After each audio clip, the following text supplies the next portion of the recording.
Good morning, beta. Our next topic is allergy. Allergy आपने सुना होगा, बहुत से लोगों को डस्ट से एलर्जी होती है, कुछ लोगों को पोलन ग्रेन से एलर्जी है। अलग अलग एजेंट होते हैं, एलर्जन होते हैं जिनसे एलर्जी होती है। एलर्जी एक्चुअली है क्या? जब हमारा इम्यून सिस्टम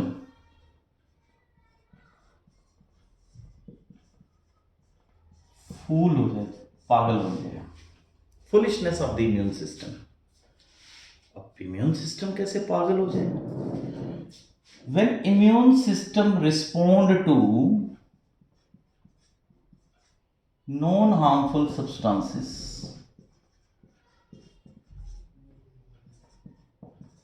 मतलब कोई ऐसे सब्सटेंसेस हैं जिनसे कोई प्रॉब्लम ही नहीं है, जैसे पोलन ग्रेन्स, नो प्रॉब्लम अगर बॉडी में जा रहे हैं तो, but despite that immune system उसको पैथोजन ट्रीट करता है, नॉन हार्मफुल सब्सटेंसेस को, तो इसको हम इम्यून सिस्टम कहते हैं। और इम्यून रिस्पॉन्स किस एजेंट से आया है?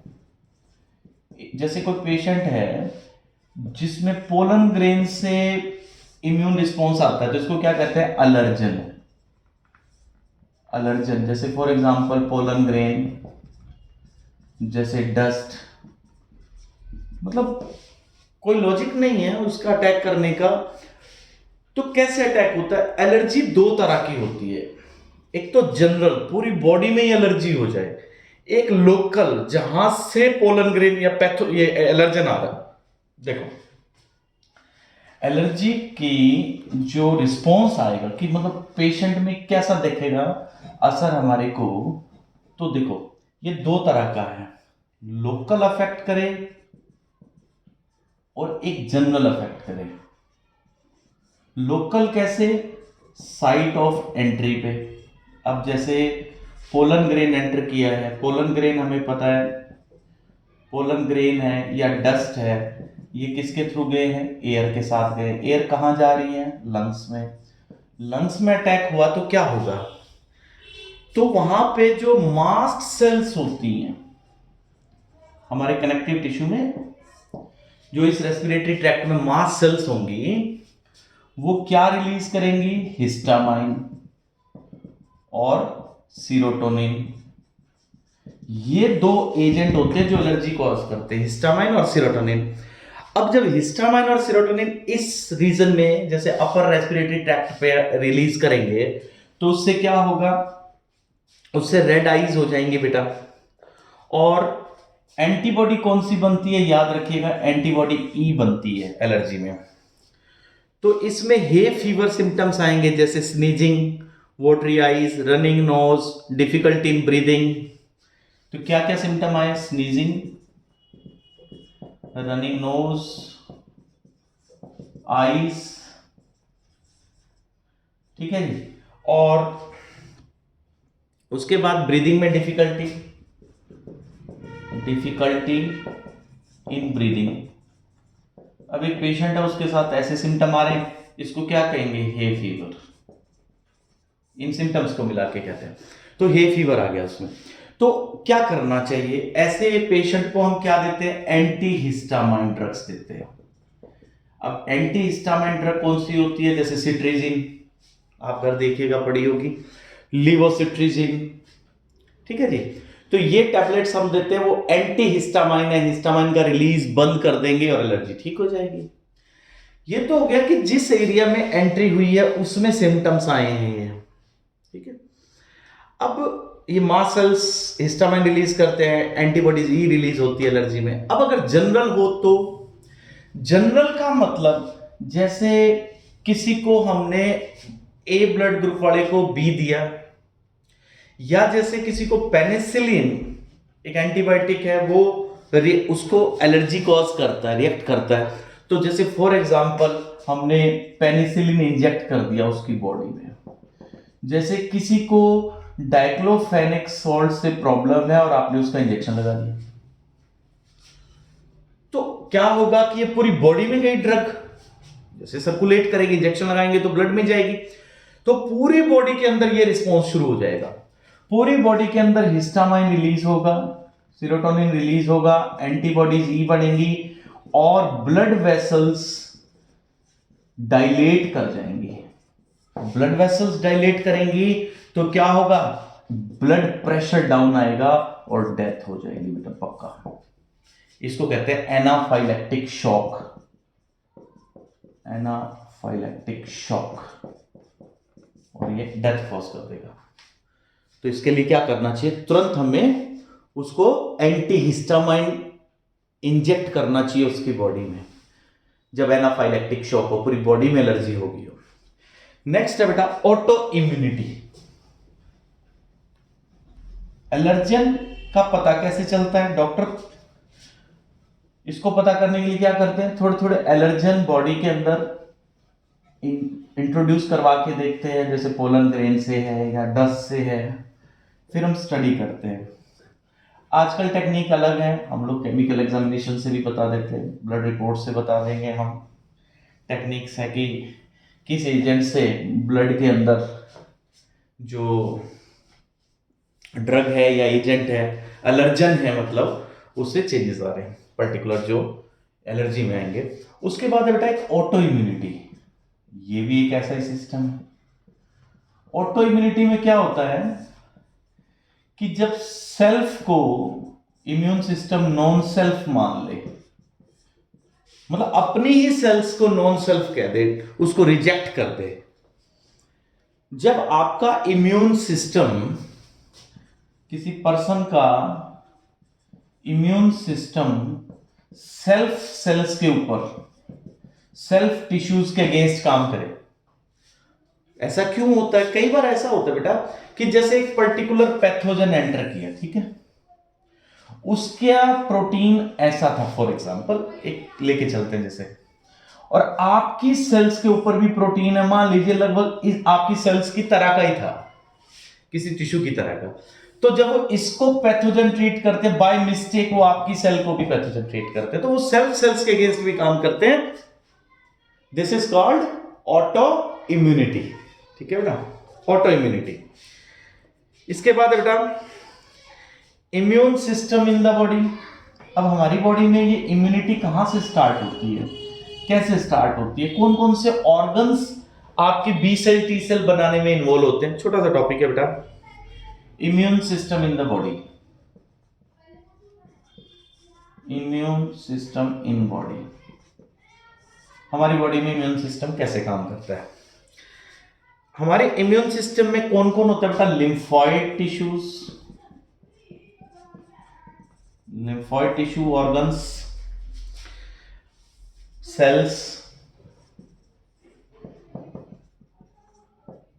ये काम करती हैं। फिर हमारे बॉडी में बेटा एंटीबॉडीज, मतलब आपके इम्यून सिस्टम में क्या क्या चीजें हैं, तो लिम्फोइड टिश्यूज हैं, लिम्फोइड सेल्स हैं, लिम्फोइड ऑर्गन्स हैं, एंटीबॉडीज हैं, ये सब मिलकर के इम्यून सिस्टम कंसिस्ट करते हैं।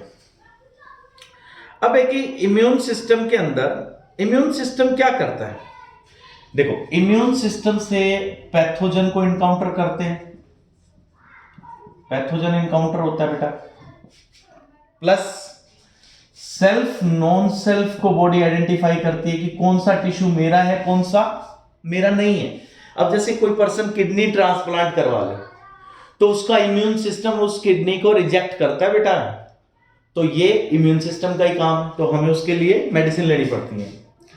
इसके बाद बेटे और क्या करता है, एलर्जी कॉज करता है, कई काम करता है ना इम्यून सिस्टम, अभी अपन पढ़े हैं सारे, ऑटो इम्यूनिटी कॉज करता है।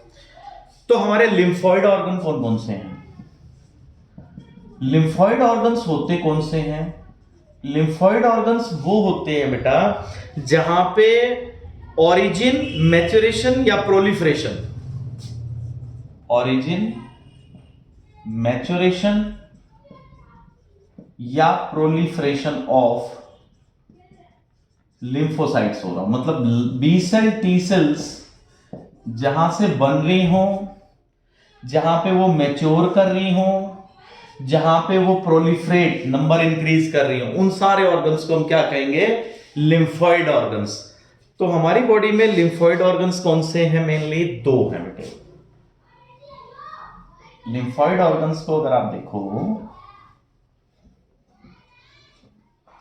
तो लिम्फॉइड ऑर्गन्स हैं बेटे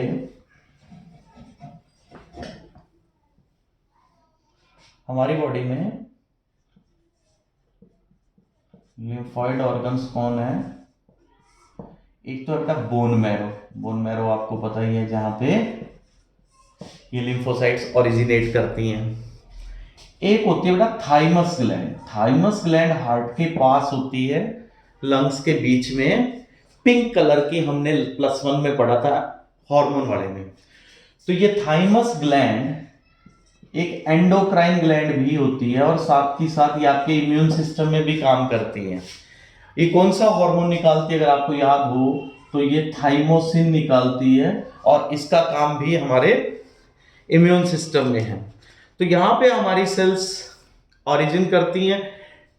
देखो बोन मैरो में लिम्फोसाइट्स बनेंगे और थाइमस के अंदर मैच्योर होंगे, थाइमस के अंदर मैच्योर होंगे।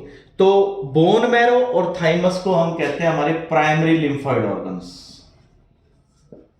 प्राइमरी लिम्फॉइड मतलब यहां पे हमारी सेल्स ओरिजिनेट करती हैं। उसके बाद बेटा secondary lymphoid organs. Secondary lymphoid organs वो होते हैं जहां पे वो एनकाउंटर करती हैं एंटीजन के साथ। तो पहले देख लेते हैं कौन कौन है। एक तो होता है स्प्लीन, स्लॉटर हाउस, जिसमें ब्लड बैंक भी है हमारा, +1 में पढ़ा था, पेनक्रियास से नीचे स्प्लीन। स्प्लीन स्प्लीन के साथ साथ हमारा सेकेंडरी कौन कौन हो गया? Lymph nodes, lymph node, tonsils, Peyer's patches. Peyer's patches याद है आपको, +1 में पढ़ा हमने, स्मॉल इंटेस्टाइन के अंदर लिम्फॉइड ऑर्गन। और एक बेटा अपेंडिक्स, ये भी लिम्फॉइड ऑर्गन है। ये सेकेंडरी लिम्फॉइड ऑर्गन्स हैं बेटे। तो बोन मैरो मेन साइट है जहां पे हमारी WBCs बनती हैं, वहां पे ब्लड सेल्स बनती हैं। थाइमस साइट है जहां पे मैच्योर करती हैं हमारी WBCs, लिम्फोसाइट्स। और एक इसके बारे में इंटरेस्टिंग फैक्ट अपन +1 में डिस्कस किया था कि एज के साथ साथ इसका साइज रिड्यूस होता जाएगा। ये जब तक हम प्यूबर्टी पहुंचते इसका साइज बिल्कुल छोटा हो जाता है बेटा।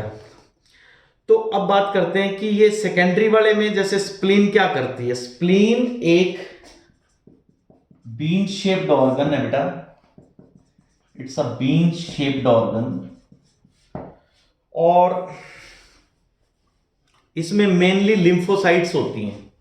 इस ऑर्गन में लिम्फोसाइट्स होती हैं। वो कैसी होती हैं? फैगोसाइटिक, मतलब इनगल्फ करने वाली। फैगोसाइट्स भी मिलती हैं, लिम्फोसाइट्स भी मिलती हैं। ये ब्लड को फिल्टर करता है, मतलब इसमें से ब्लड पास होगा ना तो ब्लड को फिल्टर करेगा। ब्लड फिल्टर जब ये करेगा ऑर्गन, तो माइक्रो ऑर्गेनिजम्स को, पैथोजन को ट्रैप कर लेगा। Trap pathogen. देखो ब्लड इसके थ्रू पास होगा, ब्लड में कौन है? बैक्टीरिया। और इसके पास ही कौन है? B cell, T cell. तो ये इससे इंट्रोड्यूस होंगी, इनकाउंटर होगा, है ना। तो स्प्लीन बीन शेप्ड ऑर्गन है जहां पे लिम्फोसाइट्स, फैगोसाइट्स रहते हैं, ब्लड को फिल्टर करता है ऑब्वियसली और एनकाउंटर करता है। उसके बाद बेटा एनकाउंटर की साइट है मतलब स्प्लीन की। उसके बाद सेकंड हमने देखा लिम्फ नोड्स। लिम्फ नोड क्या होते हैं? जो लिम्फ वेसल्स होती है ना, उनमें बीच बीच में स्वेलिंग होती है ऐसे। यहां पे ये बी सेल, टी सेल्स मिलती हैं। तो यहां पे जो लिम्फोसाइट्स होती हैं वो लिम्फोसाइट्स भी इनकाउंटर करती हैं किसके साथ? पैथोजन के साथ। लिम्फ नोड्स भी सर बिल्कुल उसी तरह ट्रैप करने का काम करते हैं। यहां से जैसे ही कोई पैथोजन पास करेगा यहां ट्रैप हो जाएगा। इनमें स्वेलिंग आती, तभी तो टॉन्सिल्स होते हैं बेटा। यहां पे जो टॉन्सिल्स एक्चुअली वो लिम्फ नोड्स ही तो हैं। तो जब भी टॉन्सिल होता है तो इट मींस इन्फेक्शन है।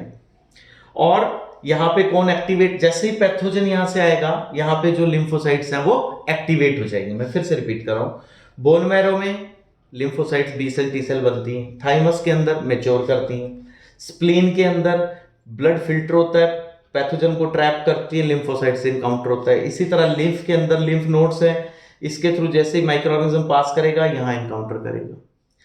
इसके बाद एक और है बेटा MALT। MALT क्या है? Mucosa associated lymphoid tissue.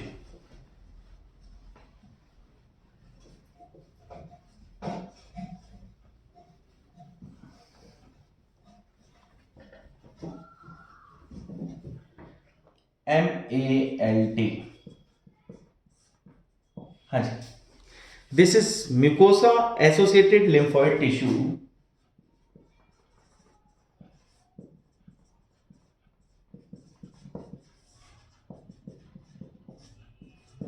ये about 50% of the lymphoid tissue होता है बेटा बॉडी के अंदर। तो ये क्या होता है, हमारे जो ट्रैक्ट्स है, रेस्पिरेटरी ट्रैक्ट है, जैसे डाइजेस्टिव ट्रैक्ट है, यूरिनरी ट्रैक्ट है, उसके वॉल में लोकेटेड होता है ये टिश्यू। ये भी लिम्फोइड टिश्यू है, ऑब्वियसली यहां भी इनकाउंटर करती हैं लिम्फोसाइट्स और पैथोजन। तो मैंने आपको पेज नंबर 154 तक, 8 से पहले तक हमने कंप्लीट कर लिया है। आपने अंडरलाइन करना है, बहुत इंपॉर्टेंट कंसेप्ट है बेटा, इससे वाइवा में भी क्वेश्चन पूछेंगे और फाइनल एग्जाम में भी इस कंसेप्ट से क्वेश्चन आएंगे इम्यूनिटी से। तो इसके बाद अब हमारा कंसेप्ट बचता है इसके बाद में एड्स, कैंसर और ड्रग्स। ठीक है बेटा, वो नेक्स्ट लेक्चर में क्वेश्चन करेंगे, कंप्लीट हो जाएगा चैप्टर आपका। ठीक है बेटा, thank you, have a nice day.